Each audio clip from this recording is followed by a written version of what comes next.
Well, no one likes editing their own writing or anything. Totally true. That's very true. Oh, It's yeah. hard to kill your darlings. Mm-hmm. Ugh. Definitely. Welcome, friend of the library, editor and research investigator, Kelsey Holmes. Hello. Yay! Hi. Thanks for having me. So you are the owner of Kraken Editing and have a very special skill set and services, right? That include research and brainstorming that I haven't seen very many editing services offer that. Can you kind of tell us more about it? Yeah. And it was interesting that you said that you hadn't really seen research specifically in other editing services, which I have also seen. And I think like one of the only similar items that I've seen quite frequently is people will research for like plagiarism, or you may reach out to a specialist in a field, and so that specialist will like fact check you. So those are some similar fields that I've seen, but for research and why I chose to provide it as a service, I know a little bit about a lot of things. So like I graduated from a college. I've got my bachelor's in humanities, which means that it's a fancy liberal arts degree. Like that's kind of when I first coined that term. Like I know a little bit about a lot of things because I basically just cast my net and was like, I need to know everything. And so that's what I did in college. Yeah. Ooh, that is a hefty agenda. Yes. But also it very much comes naturally to me. I'm one of those people that is endlessly curious. I find everything interesting.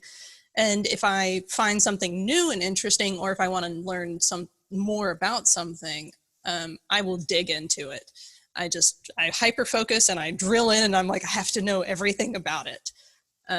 Additionally, I collect information. I kind of joke that like, that's my dragon's hoard, but I share it.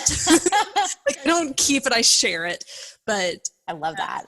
Like I love the internet because it provides so much information for free. And I bookmark everything. Like I curate my bookmarks endlessly. Like every few months I'm like, okay, I've got to like go through and check these all again. Unfortunately, like being this person that knows a little bit about a lot of things, that also makes me the friend that always says, did you know? And then proceeds to go on a tangent to everyone because they'll mention something or they'll ask a question and I'm just like, I have knowledge that pertains to this and I have to share it. Even if I'm unfamiliar with a topic, like I love learning and I'm so curious, like I'm happy to dig in. Like I don't want to talk about my current editing project, but it is on an industry that I'm very unfamiliar with. And I was just like, just reading it and I'm like, oh man, this is really interesting. And now I had to like go on a little journey of discovering all this information just because I was curious. And now you have to go on a Google search and just Yes. make sure it's just like, I want to know more. I know. I kind of have to joke because everyone has that online meme about like your NSA friend or your FBI friend that's on the other side watching your Google history. Yeah. And I'm like, please don't judge me. Don't worry about it. But that's very much me. As for the brainstorming side of things, that was one of those skills that I realized I had as I was editing, because like I only started my business this past year, but I've been editing for a long time. Like high school, I was peer editing.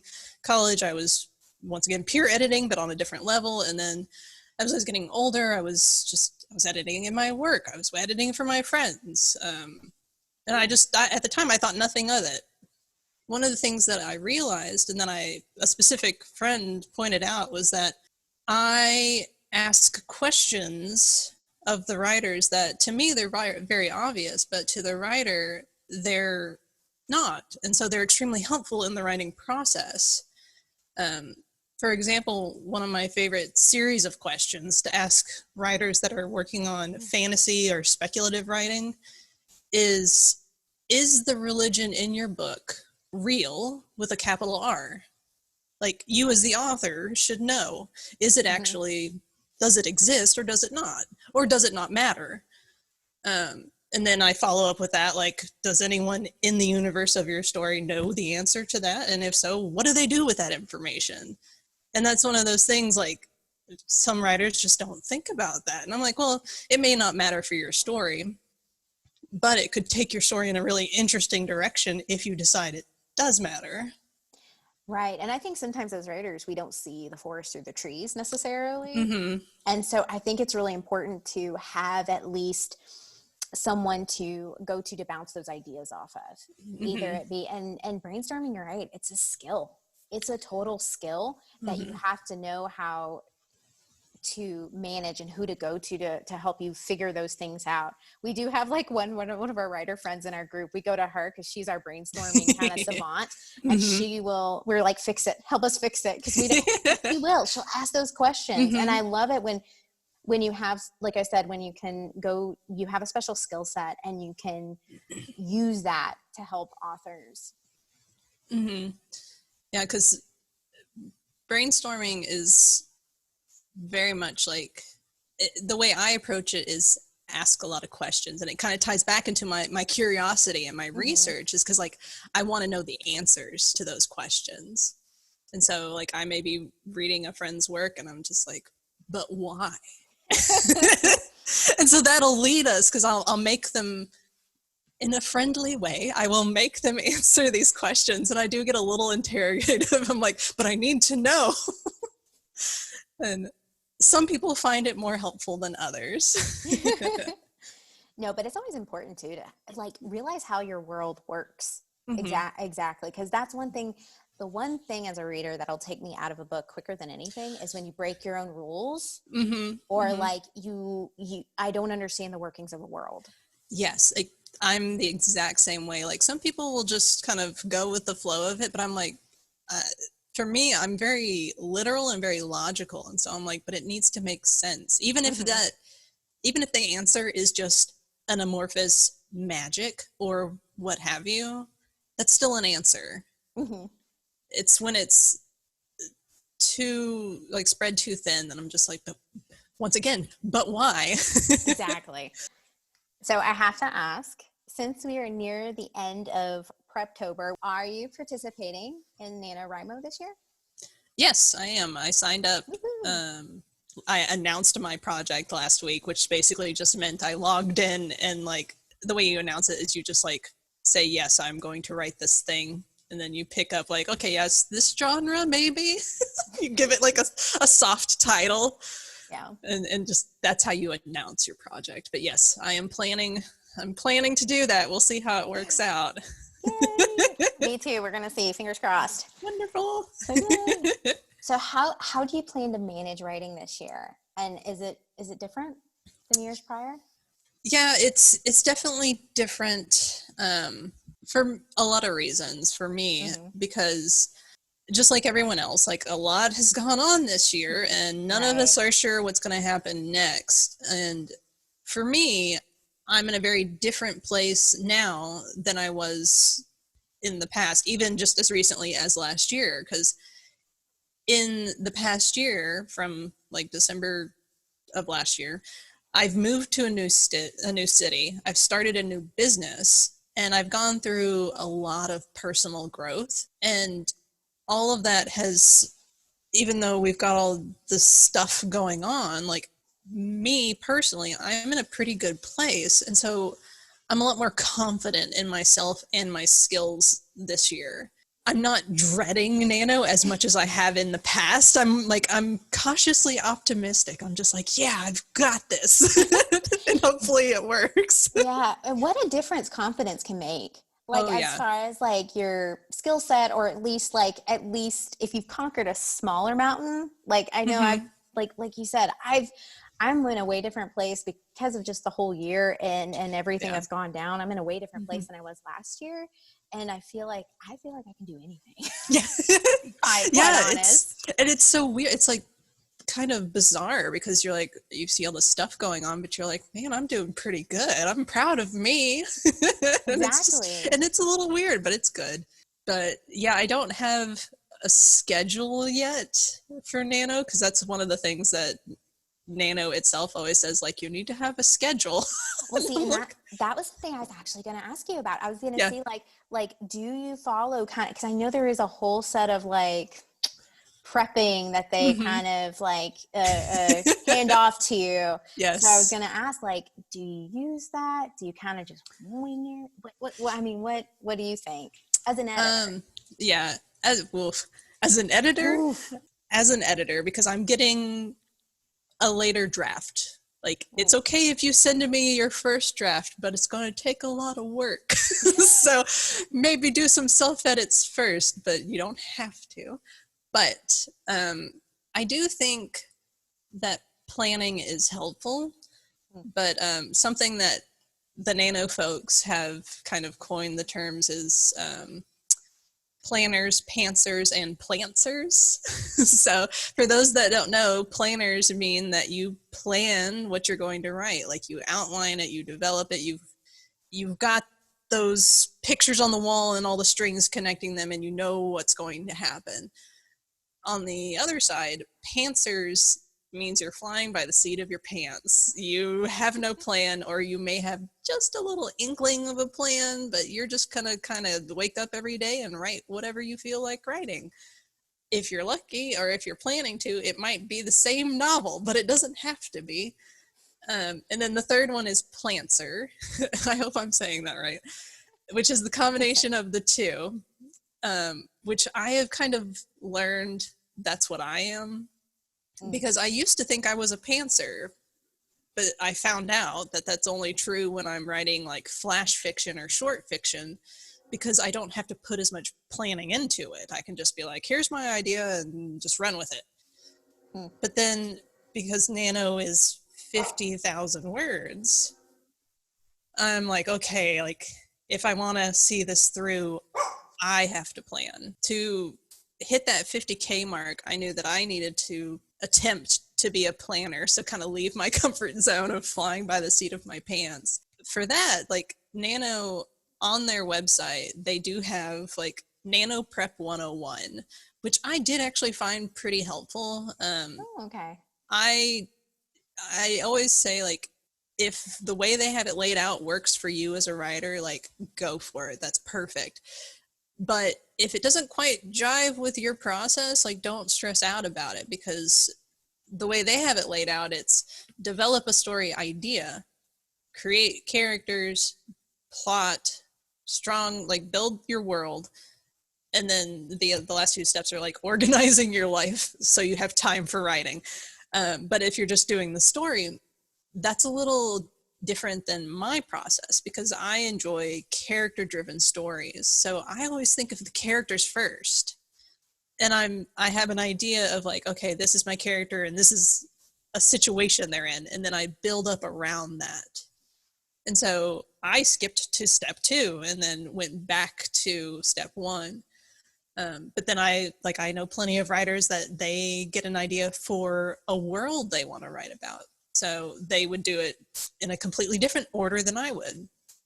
And that's a great point. I think Mm-hmm. I really do, because I have all these plans, right, to write all these books. Yeah. Always, right, as writers. So we have like a ton Yeah. of like a big backlog of, we're going to get to that book later. Yeah. We're Uh-huh. going to write that one later. But I feel like my process is going to be different. And I've talked Mm-hmm. to my writer friends on the podcast who have mentioned that with every book, their process is different. Because Mm-hmm. sometimes it's a different genre, or again, like you said, sometimes it's plot driven, sometimes it's character driven. Oh, yeah. Yeah. And whatever the book is necessitates how you will plan or go about it. Mm-hmm. Mm-hmm. Yeah, because I found, like, especially if you are writing a piece of like hard, it leans heavily on like genre. So the genre story beats, and like what you're like, okay, I'm gonna write a romance. Like, you almost have to start with that idea first, because that can you don't have to, but it can help you develop your characters, especially if you're a young writer, meaning that you are still early in your writing career, not necessarily that you are physically young. Because I hear that term thrown around a lot, and being a very literal thinker, I was like, but you're not young. And then I was like, oh wait, they mean just somebody that hasn't been writing their entire life. Yeah. Kelsey's spicy. You're not young. Well, because when I hear young, I think like teens and younger. And so I was like, but True. you're an adult. True. Oh gosh. Like our age, we're thinking I like know. those youngsters and they're like 19, 20. I know. They're babies. They're all babies. Oh, I know, right? It's a problem. I always feel bad because I'm like, I'm not trying to undermine you. It's just like, that's how I affectionately think of you in my mind, is like, you're all babies, even though you're like 19. Like, but to me you are. Like, you think you're like, I mean, I know I understand you're going to college, but you're still a baby. Right. You have so much to learn. Don't worry.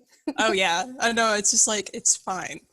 Don't stress out, because you know, you remember back at that age, and you were just like stressed out about everything. Yes, everything was so stressful. The world was ending every other day. Yeah, because of something. Yeah, just anything. It could be like, oh well, I spilled something on my favorite shirt and I can never wear it again. That was the end of the world. And then you're like, now that we're older, it's class. Like, yeah, I know, right? I'm late for class. I'm like 5 minutes late for class. I'm freaking out. Yeah, that was, I had a lot of anxiety in college. Oh, I did too. Oh God, it was terrible. Yeah, even though I'm a person that loves to learn, I hated school. I hated it. No, you know what? My husband's the same way. Like I could take it or leave it, to be honest. I kind of learned by doing stuff, really. Yeah.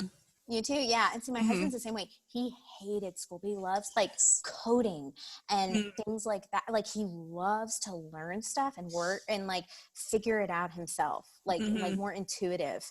Yeah. But I think that's important to know, kind of to your strength as far as like how you learn best. That sometimes that'll affect like what you write about and how you write. Oh yeah, definitely. Because it's really interesting seeing different different personality types and different like learning types and seeing their approach to writing.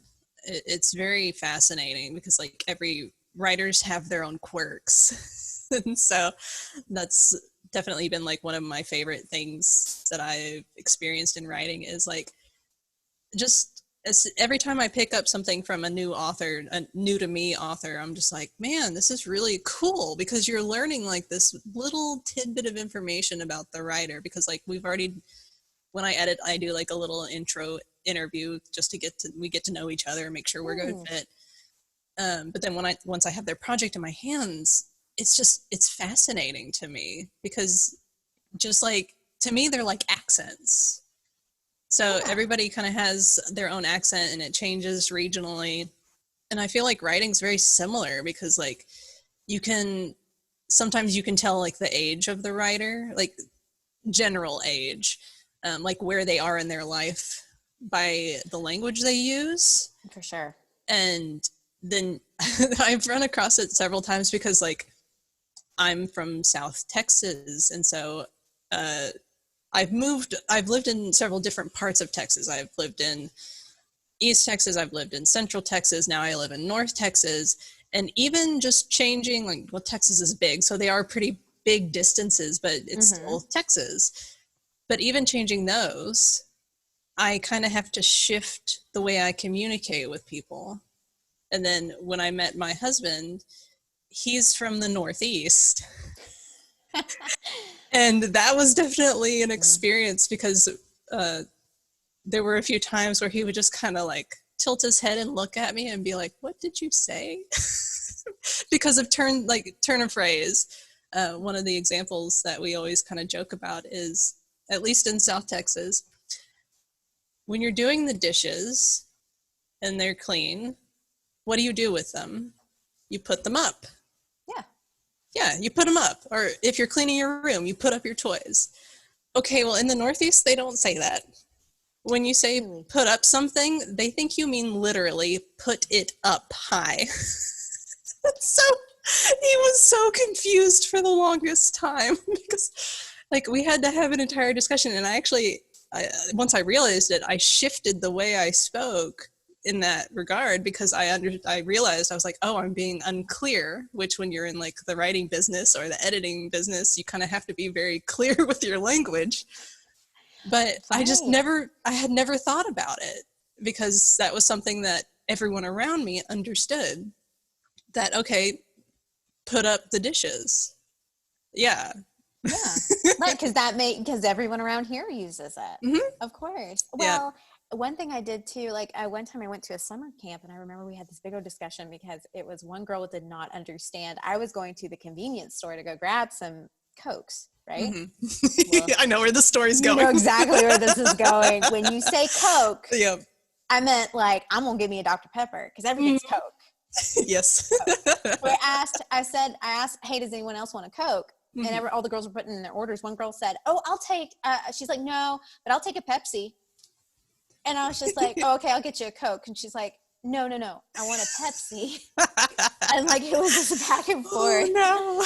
Like, I was like, no, I'll get you a Pepsi, but I just mean, it's like a Coke. Uh-huh. It's like, we just call every soda is a Coke. Yeah. Every soda. That's one of those I had to learn. I feel like I had to learn that one relatively early because I kept getting frustrated when we went out to restaurants as a family. I would say like, yeah, I want a Coke. And then they thought that was my order, but I was Cool. not communicating effectively, apparently. Oh, I feel yeah. that. Yeah. Just those Yeah. little weird language idiosyncrasies. It's I like, know, okay. right? And that's very interesting too. Mhm. And especially too, because I had an editor friend who actually edited from someone who was overseas. So Oh, he yeah. didn't know any of those idiosyncrasies. Mm-hmm. So he would say things very formal. Like, Mm-hmm. and she kind of had to, because his story actually took place in California. He was from Oh, England. okay. And so and the slang he did use didn't Oh, really no. work. Yeah, because Oh, he no. learned it all from American television. Yeah. Like that was kind of how he knew it. So he Mm-hmm. kind of, and not like all the procedurals, Yeah. basically. That's what he Mm-hmm. watched. So he tried to use a vernacular, and she would have to write on, basically send him notes saying, I don't know what you're saying Yeah.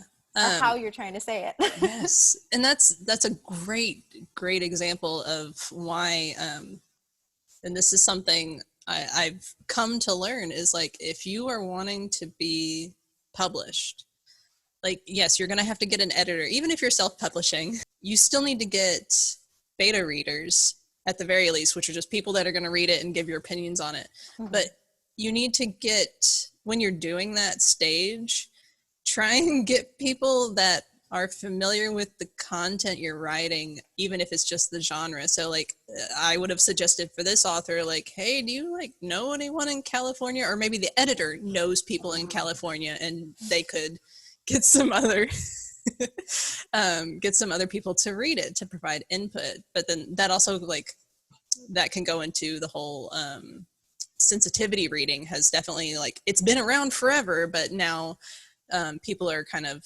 shining the light on people that have that specialty of being sensitivity readers, and people are selling that as a service, because that's something that I feel most responsible authors and writers should attempt to do if they're writing about something they're not familiar with.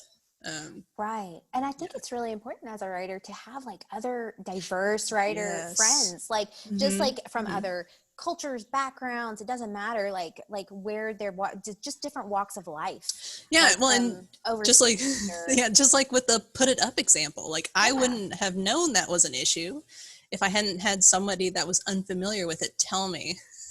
I completely agree with you because Mm-hmm. I don't know if you listen to any of the podcasts, but I went on a whole tangent just because it made because here's the thing, I'm Hispanic, Mm-hmm. and you can tell from the Spanish in the book, you can tell from the culture that Oh no! the author who wrote the Oh book, no! it took place in Texas Oh. and in Mexico, and it didn't really make sense, like Mm-hmm. culturally. It Yeah. it would have changed the whole context of the book, because Mm-hmm. spoiler alert, her bad guy, who she had said was Hispanic the whole time, is actually white. Yeah. Uh-huh. Oh, yeah. And he was adopted by now, and when I say adopted, I don't mean like as a kid. I mean as a full-grown adult. He was kind of brought into the Hispanic family. I believe that. I can believe that. We'll bring anyone in the family. You know, mi familia now, you know. Like I'm from South Texas, so I'm like, yeah. Like, yeah. So I mean, you know. Yeah. But they treated him better than their own blood, which would never happen. Yeah, no. Never happen, ever. So like it didn't make sense in a cultural sense. So like even when you marry in, they're still gonna call you gringo. Exactly. We still call my husband that. Yeah, it's like we love you, but you're still white. Yeah, you still the white boy. Yeah, you're still the white boy. You're still the white boy. Sorry. Yeah. It's just like, yeah, that's the kind of stuff where it's like, and it's not even a difference, because I see, especially with how accessible self-publishing has become, a lot of people like to put the blame on that. But we see that in professionally published, like big publisher books. Like there's an entire subreddit devoted to men writing women poorly. No. And it's just like, come on, like boy. Do some research and, maybe if you're going to write that, maybe have a woman read it and give you some feedback. But that's just a suggestion. Yeah. I mean, and especially if you're a woman, you should always have, like, it'd be great to have female presence, yes, in your book. And if they're prominent, it behooves you to have some kind of research behind that, to have a female reader read it and say, hey, can you give me some pointers here? Where am I lacking, or where can I make this more realistic? Yeah. You know? Yeah, because I know, like, especially when you feel like you're ready to publish, sometimes you're not ready yet. Like, kind of ignore it for that first bit. But that is definitely the time when you need to evaluate, like, who have you had read your work to give you that pre-published feedback? Because that's the kind of stuff that can make or break your book. Like, can make it successful or not, because just like you said, like it can only help you to have a diverse readership before you publish, because it can only improve your book. But yeah, I'm already, like, my project for Nano, I'm just in my head, because you can only do so much research on your own, but I'm already, like, tallying up stuff I need to research afterwards because I don't have time to research it now. But I have a very diverse cast, because I love diversity. I'm like, why would I do, like, the same old boring stuff? But I know, like, I'm going to need to get some sensitivity readers involved, because, I'm not a gay man. I'm sorry. Like, I'm just not. And so, yeah, so I'm going to have to get some people that are in that demographic to read it. As a fan fiction reader, we fall into those traps of, like, because it's written for fun. And so it's not always super serious, and especially the majority of it and a lot of the older stuff is very, like, Harlequin. It's very, yeah. And so, like, because it's just entertainment. You're not supposed to be, like, analyzing it and writing a thesis about it. And so, because I grew up reading that, and I still do, I'm like, okay, I've got to be, like, I got to put on my, like, professional writer's suit. Well, and you bring up a great point, because I had another podcast, like, all about fan fiction, because I am a former fan fiction writer. Yeah. I mean, I still might dabble in it if I feel I want to. Yeah. But, like, I think it's a product of what we grew up with, you know, reading all those other, like, maybe Harlequin romances or the other fan fictions around at the time. Yeah. And they weren't really, it was more about just entertainment. Like you said, nothing about, like, actual research behind it. I mean, we would just, like, yes, this happened in this vague, undefined way. Yeah. And that worked. that worked for what it was. But so that I think too, and I've always kind of promoted this, not only on my podcast, but like with other writers too, is kind of read other genres or read outside your comfort zone, at least, you know, even if it's still within your genre, you can still find other pieces of literature, like other books, other novellas inside that same genre that's outside of your comfort zone that you can kind of maybe learn from. Yeah. Well, and that, I'm glad you brought that up, because I used to look down on quote unquote romance because I saw a lot of the like teen focused like sitcom shows, and I was just like, oh, it's so dumb. And then I like, yeah, and because that was what was easily available, and I didn't like a lot of the romance I was able to get a hold of in the aughts, in like the late 90s, but I was also that was my younger days, so I probably shouldn't have been reading my mom's historical romance novels anyway. I mean, we all did it. We all did it. We all did it. It's fine. But and it wasn't until I realized when I was older, because I've been reading fan fiction for ages and ages, like decades at this point, that I realized, like, even though I go in certain fandoms and I like certain tropes and certain genres, my favorites are what are technically romance, because I love the happy ending and I like the relationships. Yeah. And it's just like, and it was kind of like this realization. I was like, oh man, I've been trashing on this genre this whole time. And then I realized, I was like, I love it. Like I'm still very picky because I like, and it's become more easily accessible in the publishing industry because it's getting more progressive, but I like diverse cast. I like, I don't mind, like I like tropes. They're enjoyable. There's a reason they're tropes. Of course. But I was getting tired of kind of the same old story. But nowadays we've got, what was it? Like there was a book that came out recently, or like last year, called Red, White, and Royal Blue. It's a typical romance, and it's a royal romance, but it's also a gay romance. And so I was like, oh, it's something different. Yes. That I hadn't seen yet, that wasn't in the erotica section. I know, right?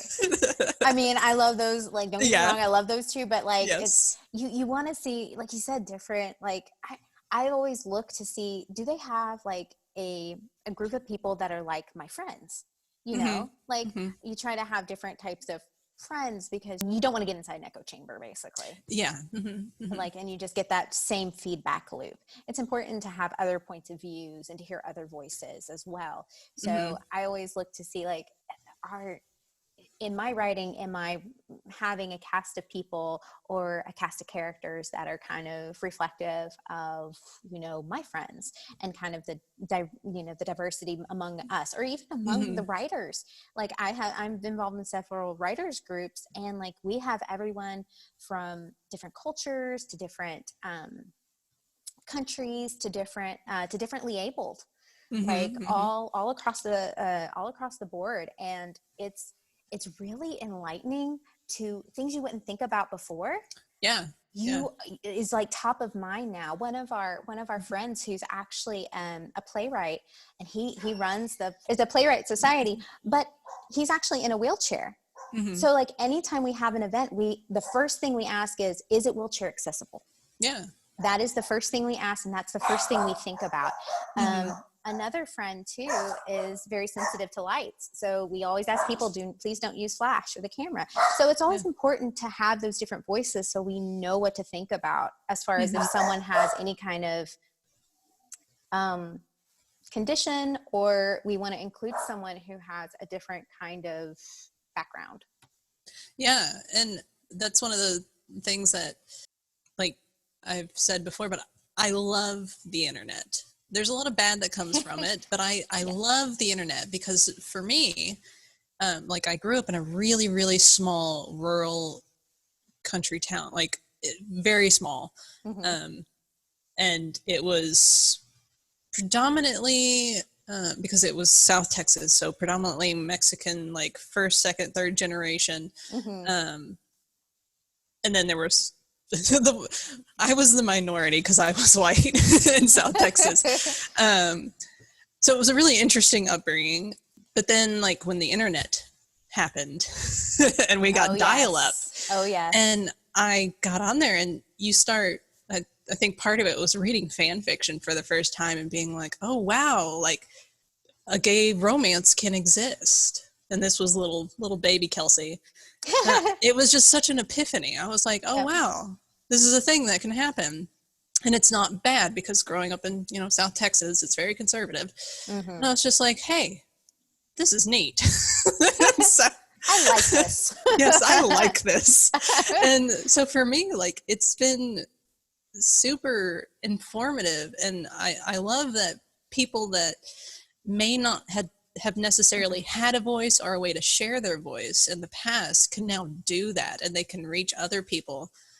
And it's incredibly uplifting, because, like, we've got this boom of diverse fiction that's coming out, and nonfiction as well, but it's just like all these authors are now comfortable publishing, and the publishing industry is comfortable selling like these diverse casts, being like cultural, racial, their relationships. Like, we've got, like, they're also no longer restrained to the fantasy genre, because it used to be you could almost only find those in fantasy genres or science fiction, because they could be like, oh, well, it's an alien culture, or it's part of it's magic. It's not real. But now we're getting into like contemporary fiction and mainstream romance, where we have gay couples, we have poly couples, which is a huge deal,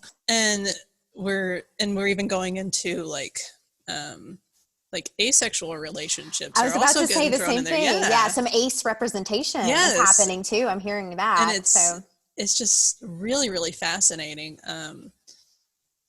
And we're just seeing a lot more positive representation as well, because now that people have their voice, or if that's not their voice, they're aware of the community and where to find it. So that's where that sensitivity reading comes in, and they're like, hey, I want to write about this, but I don't know anything from personal experience. And then they are still able to elevate those voices with the help of people that it belongs to. And it's just, it makes me very happy. Oh yeah. Just Me like, too. let's celebrate it. It's wonderful. That's a great thing. And I love that you mentioned too that like sci-fi and fantasy was kind of where it was restricted before, because I believe I read the first actually interracial kiss on TV was Star Trek. Yeah. So like that was the original, the OG, the TOS. So that was the first like interracial like kiss, and it was again science fiction. But I love that they are branching out. You know, you can you're seeing, like you said, more and more of different types of voices, different types of characters. I love seeing different types of characters in these novels, and kind of learning all about them and their backstory. And it has become more empowering too, from people who may not have thought they could be authors before. Yeah. It's helped something that is personal or more related to them in a more broad way. Yeah. Well, and in this past year, like 2020 and 2019, I've seen so much, because Tor, the publisher, has been like really on board with diversifying their authors, which is fantastic. But like, we saw some really big, Gideon the Ninth was a science fiction novel that came out this past year. And the tagline was lesbian necromancers in space. Like 10 years ago, that would not have sold, but it was a bestseller. That is amazing. It was a bestseller. And it blows my mind, like seeing, it's once again similar to fan fiction, like we saw it grow. And so you see it like kind of trickle in, and you're like, oh man, like, okay, some people like this like small publisher, like it started out with small publishers, with the indie publishers, because they were the only ones that would do it. And then eventually like the big publishers were like, oh yeah, hey, there's some money to be made here. And then they took that chance. And then we're now seeing the fruits of the labor of these authors and these literary agents that have been really pushing, because they're like, no, there's a market for these books. And just like, I am still blown away with how popular and successful that book was. That is incredible. Because like, yeah, the tagline is just the lesbian necromancers in space. And what's not to love? Yeah, I'm like, well, thanks. Yeah, sign me up. Sure. Yeah. But yeah, like 5 years ago, 10 years ago. Yeah, I would definitely say that, yeah. It would not have been a bestseller. I don't even, well, Tor probably would have published it, but it would have been like one of theirs, like, we're going to slide it in. It's on the shelves. Yeah, there you go. Just very, very stealth mode.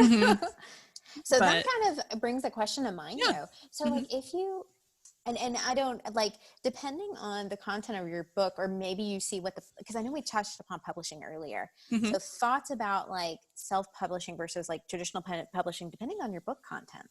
And that's one where the author needs to do their research, because you will know what's best. Because you will need to research like who are the publishers out there. You're going to need to look at price ranges, because publishing can, like, the whole process of writing a book from beginning to end can be very expensive. Like that's a big reason I've seen that a lot of people have decided to self-publish is financial. I've also seen that people that are they've sent out their queries, they're looking for publishing, and they've been worn down by too many rejections, so they decide to do self-publishing. But then I've also seen the other side where people, that's their first choice, is self-publishing. And I think it really depends on your circumstances and what you're trying to write. Like maybe you're really active on social media and you already kind of have a following. Well, you've already got a fan base there. You've already got a market there. So that would be a very safe bet for self-publishing, because you can self-market. Like self-publishing versus big publishing it's just so dependent on so many factors. I would never advise that one person definitely do one over the other, because it's so much, it depends so much on personal circumstances.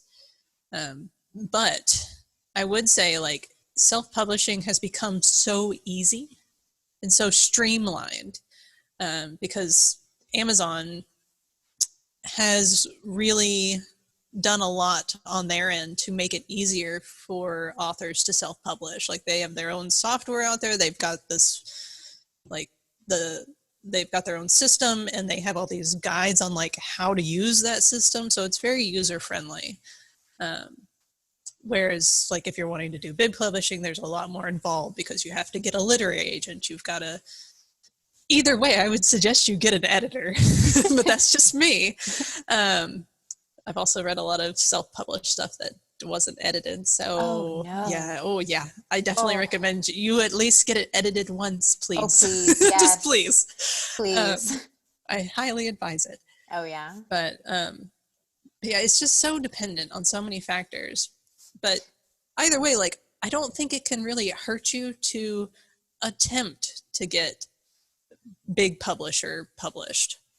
Or even just any kind of publisher, to have someone else do it. It can be an indie publisher, like maybe if you're doing a really, if you really like a specific publisher, it doesn't hurt to try.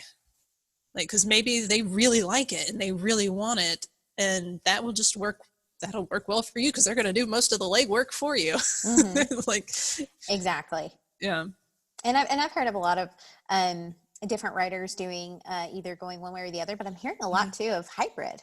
Of either they're both traditionally published and do some of their own self-publishing with different series. Yeah, because I've seen a lot of people, because it's really difficult to get, like, now is not a great time in the publishing industry for anthologies if you're not an established writer.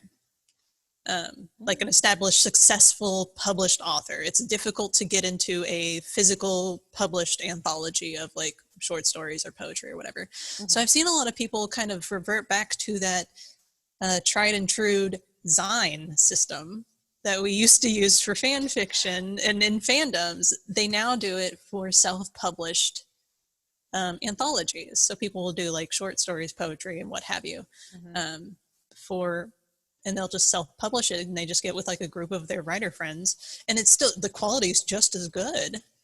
It was easier to get it done because it was such a struggle to get it done through traditional publishing. But that's a relatively, like, that's just like the time we're in right now in the industry. It's just that self-publishing is the route to go if you're not a tried and true, super successful author, if you want to do an anthology.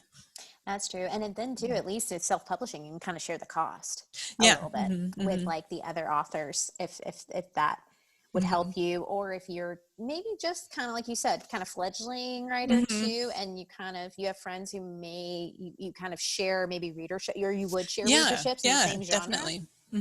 That could be very much something that is an opportunity for you there. Oh, yeah, definitely. As an editor, how has that changed or influenced your writing? Oh, it has changed it a lot. Like, it's amazing how much I've noticed the shift in my own skill and my own, like, my own process. It's really, really interesting. I definitely think it's made me a stronger writer, because even though like most writers self-edit, you're working in a vacuum. But when I'm editing other people's works, like most things in life that you experience, like, it's easier to see things and issues when you're removed from the source. So for me, that's especially true in editing and writing. Like, it's easier for me to see issues in other people's writing and understand why they're issues. And it was really interesting because I was, like, a while back, I was editing a short story for a friend, and because I was like really critically thinking about it and I was in my editing headspace, and then later I was writing my own stuff and I caught myself self-correcting the same issues I had seen in their writing, and I was like, oh, whoa, like, it was such a weird thing, because I had unintentionally learned that I had a bad habit because I saw it in someone else, and I was like, oh boy. Like, so it was very exciting because it did help me identify some issues. Like, you're never going to get rid of all your bad habits as a writer. Like, I am definitely, I think my two big issues as a writer are passive voice, which is a pretty common one, and purple prose. I get too flowery in my language. But those are things that can be addressed, and sometimes they're appropriate. It's fine. But yeah, it was really, really interesting. Yeah, it's so seeing that. Yeah, and when you see those things, it's hard to unsee them.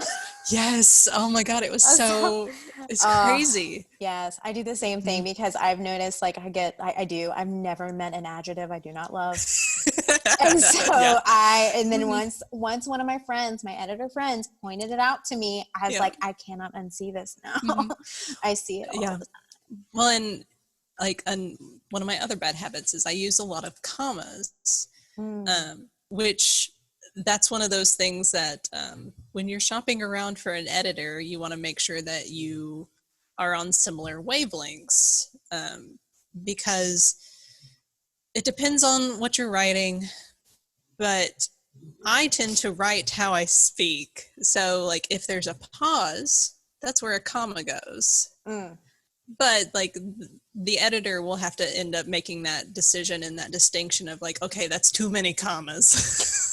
Or that's an acceptable number of commas. Like, the editor will figure that out. And then at the end of the day, you are still the author. So you get to make that final decision of like, no, I love all these commas and I'm going to keep all of them or not. And But yeah, it's really, really interesting, like seeing in my own writing,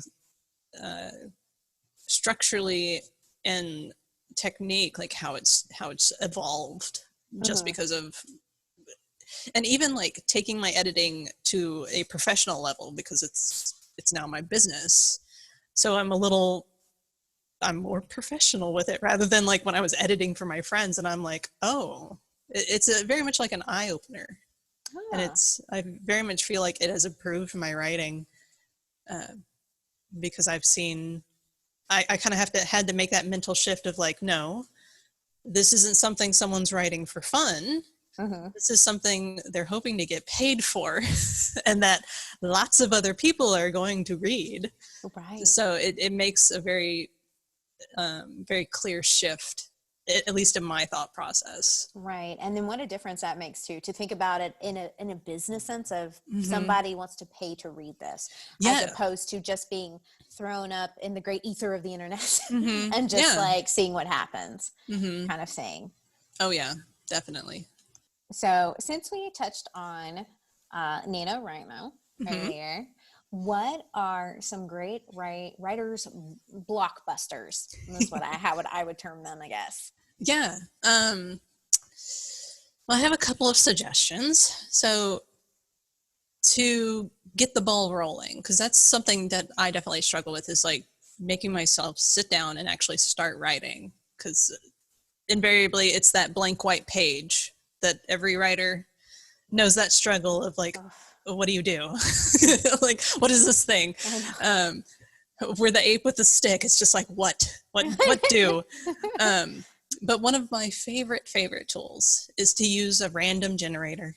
There are so many of them online, and you can choose from, like, there are just so many. I actually have a blog post that is about like how to develop a story idea, and that's one of my points, is use a random generator, because my process is like, I'll pick either usually like a plot generator, or a story, like a writing prompt, which is usually just a sentence or a phrase, and I'll just click it until something catches my eye, and I'll just keep clicking, and maybe I don't like the whole idea, but I like part of it, and that's what I'll start with. And so I just pick that idea and I'll just go with it.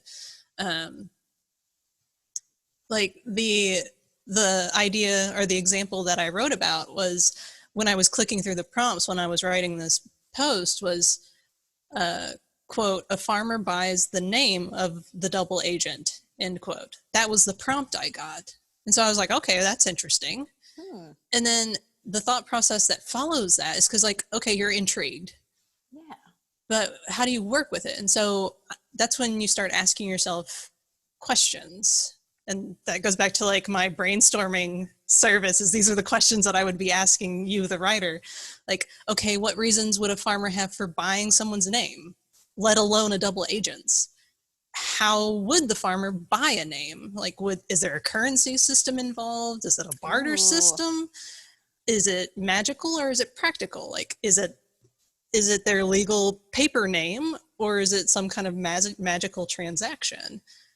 And then, why would a double agent even be interacting with a farmer? Like, these are the kinds of questions that I like to ask myself when I'm using a plot generator, because people like to kind of trash on them because they're just generators and they're random. But I'm like, they can lead to some really interesting stuff. And I always tell people, like, don't restrict yourself unless you're doing that specifically to challenge yourself as a writer. You don't have to follow it exactly. Like, you could, maybe just the words secret agent sparked your idea, and so you just start writing about a secret agent. Yeah.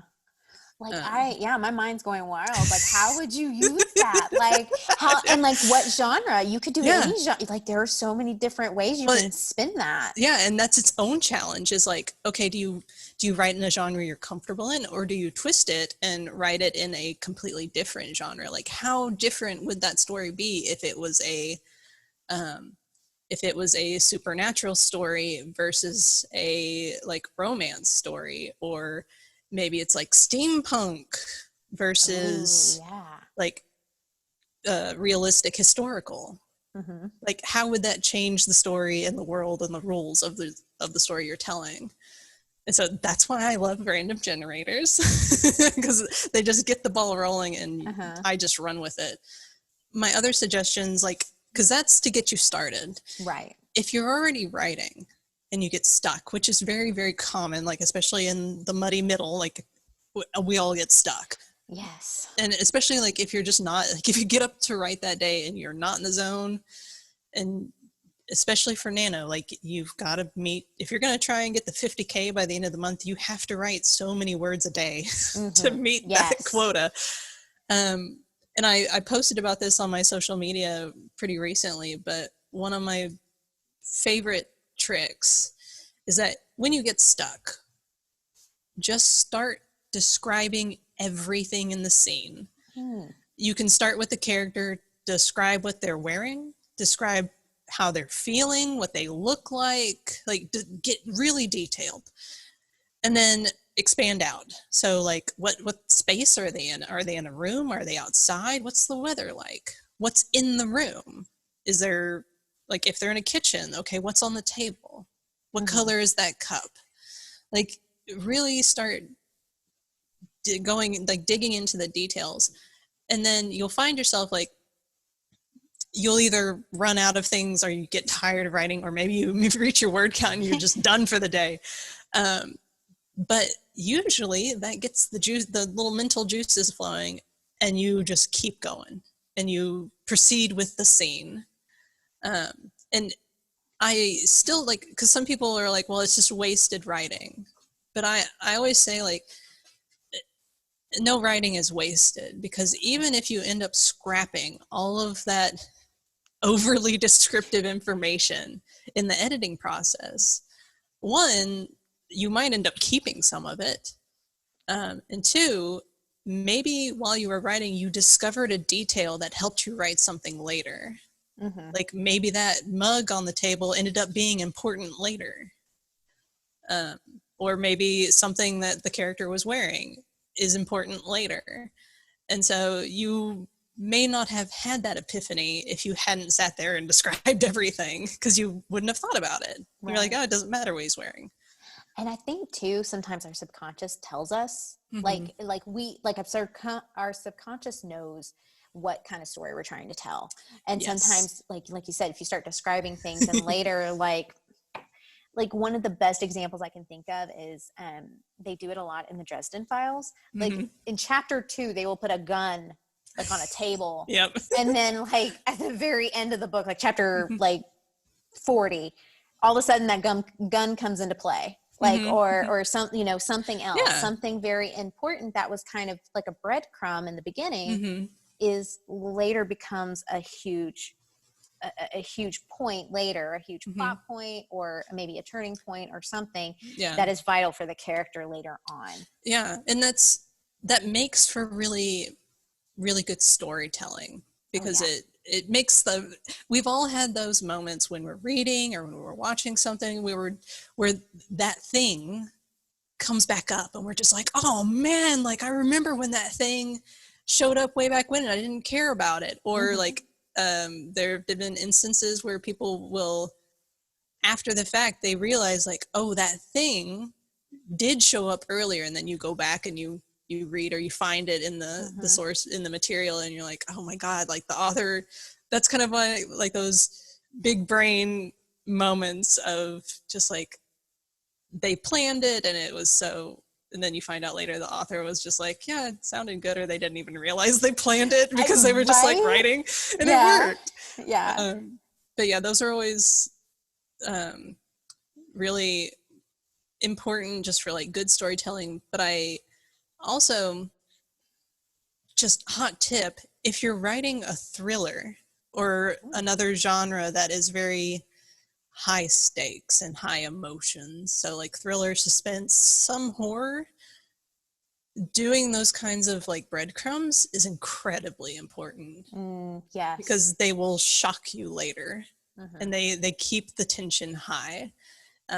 But in the example of the gun, if you're going to introduce something, and we use the example of a gun because like, what are guns used for? shooting things. Yes. So there's high stakes involved. Absolutely. Whereas if it was like a pencil, you'd be like, it's just a pencil. But then look at examples like John Wick. Okay, Exactly. he used a pencil later. So that was important detail. So even though when you're initially writing it, it might not seem that important, you can make it important later. Mm-hmm. So that's a great, I love those tips, because those will be very helpful during Nano. Yeah, definitely. Like I have to remind myself, I'm like, but I'm the one that said the tip. Like I need to follow my own advice. I need to remember these for later. I know, right? Yeah. Where can people find your services, and how can they connect with you? Yeah, my website is krakenediting.com. And to make it super easy, I'm also on Twitter and Facebook with my username is Kraken Editing. And if you end up forgetting those or want to see where else I am on the internet, if you go to my website, I have all my social media links on the top left corner. So it's super easy. But yeah, I'm most responsive on Twitter and Facebook, but feel free to @ me or DM me. Let me know if you have questions, and don't be afraid. Like, feel free to just ask me general questions. Like I said earlier, I love learning, but I love sharing the information as well. So even if you're just like, what is an editor? You can ask me that question. It's okay. Like I'm definitely one of those people of like, I'm not gonna give you a hard time if you think, like, if you're asking a question that you think is stupid, don't worry about it. Ask me anyway. And even if you ask me a weird question that I don't have the answer to, because I haven't researched it yet, I may know someone, or I can point you in the right direction, because maybe there's some information that I have not delved into and I'm not interested in for whatever reason, but I know where to find it. Right. So yeah, feel free, hit me up with questions or check out my website if you want. Thanks so much to Kelsey Holmes for joining the podcast. Book recommendations for this episode: Gideon the Ninth by Tamsin Muir, and Red, White, and Royal Blue by Casey McQuiston. And if you'd like to stay up to date with what I'm working on, be sure to follow me at Romance the Story on Instagram and Twitter. As always, I hope you'll be healthy, stay safe, and take care of yourself. Bye!